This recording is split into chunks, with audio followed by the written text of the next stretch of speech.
Hi, it's Troy the Full Setup here, back with another video for you today. Now, earlier in the year I did some videos of an i5 2500 paired with a GTX 1060 just to show that you can get these older, fantastic budget i5 processors that still offer a lot of gaming performance. And many of you have watched it, but a lot of you have asked me, can we see the i5 2500K in action? Can we see the overclockable version? Because the 2500K and the 2600K are legendary gaming CPUs, aren't they? Most people that have owned one have only really needed to start to look for an upgrade now, but they still offer fantastic gaming performance, which we're going to show a bit later in the video. But what's fantastic now is the price. I picked up a 2500K for under £45, which is an absolute bargain. But there is a but, isn't there? The reason that it's taken me so long to actually make the video, to get this video together, is that I was refusing to pay the premium price on a Z77 motherboard so I could overclock. I've been bidding all the time, just trying to win one for a good price, but I have been unable to get one so I can do overclocking. And it's really weird, isn't it? Because I don't mind buying a 6.5-year-old CPU that's probably been owned by a whole bunch of people, but I do feel a bit weird about buying a motherboard that's old, that's been owned by a load of people. I just don't think about that price premium. But I did find a slightly cheaper way around. Let's get some focus.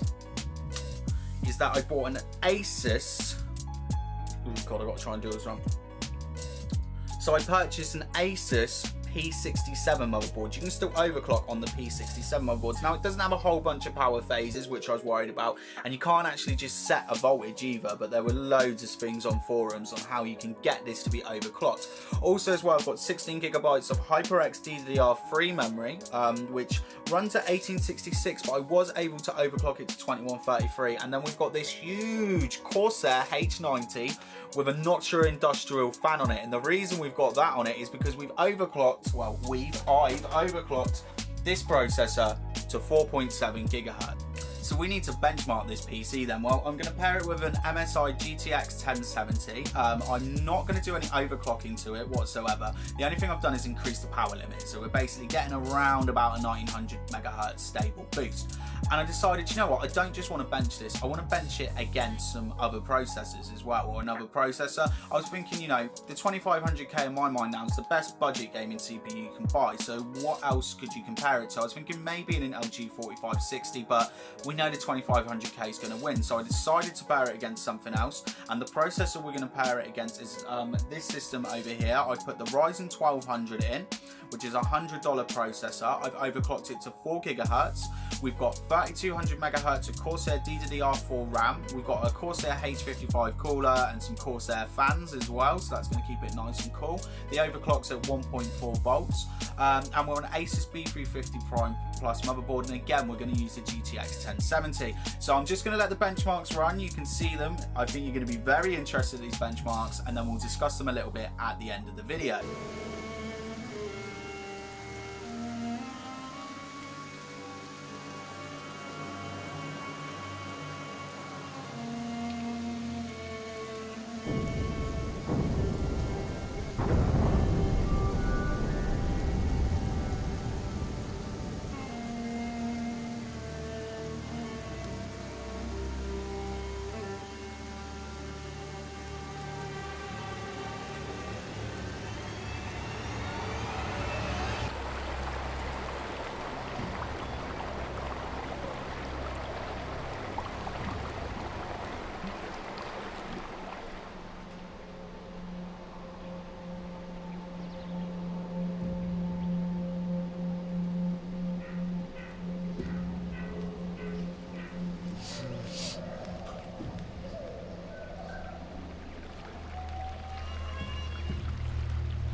Stay down, mind your head.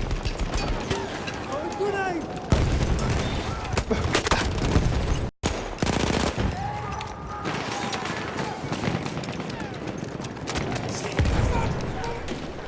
Here they come.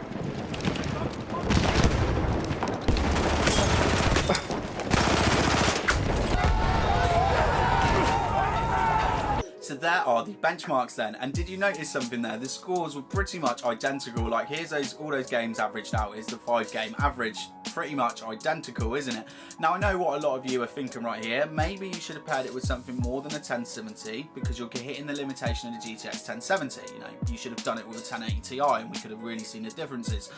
And I completely understand that, but at the same time, I don't think anyone is gonna be pairing either of these CPUs with anything more than a GTX 1070 at 1080p. If you're looking at 1440p, maybe you're looking at a 1080, but that's about it really. I don't think anyone's gonna put a higher end graphics card with it. So what can we really take from that video then? Well, obviously the 2500K is still an absolutely solid performer. For £40, if you can get an overclockable motherboard cheap, it's definitely good, but I wouldn't go and build an entire new system on it. If I was going to build, if I was going to build a gaming PC right now, if I was on, a tight budget, I would be looking at Ryzen. The reasons I'll be looking at Ryzen is that they're keeping AM4 to 2020, haven't they? They're gonna, obviously Ryzen 2 should be a lot better next year. Hopefully we've got some, some higher clock rates, so we're gonna get some better performance in games. And I just think a lot of people like what AMD are doing with the CPUs at the moment. But there is a but. If I was a 2500K or 2600K owner, if I bought that gaming PC 6 years ago and I'm ready for a big upgrade, I spent a lot of money then, I wouldn't upgrade to Ryzen. I just couldn't recommend that you do it. Especially now we've got Coffee Lake coming out. A couple of months ago, yes, Ryzen, but with Coffee Lake coming out, if you've got that system and you're ready for an upgrade, you won't see a huge performance boost in Ryzen. And not even just, I know I used the 1200 here, but I mean, you don't see a huge performance difference between a 1200 and a 1700. I really do love what AMD have done with Ryzen. I'm trying not to be a fanboy either way, but yeah, if you want to upgrade either of those Intel based systems, I would recommend that you go to Coffee Lake, that you're going to get a 6-core processor that you can overclock to 5 GHz, and that's going to feel like a really big performance boost. With Ryzen, you're not going to feel it. You're going to notice it in, multimedia and production. If you're into like music and video editing, you'll notice it, but in gaming, you won't.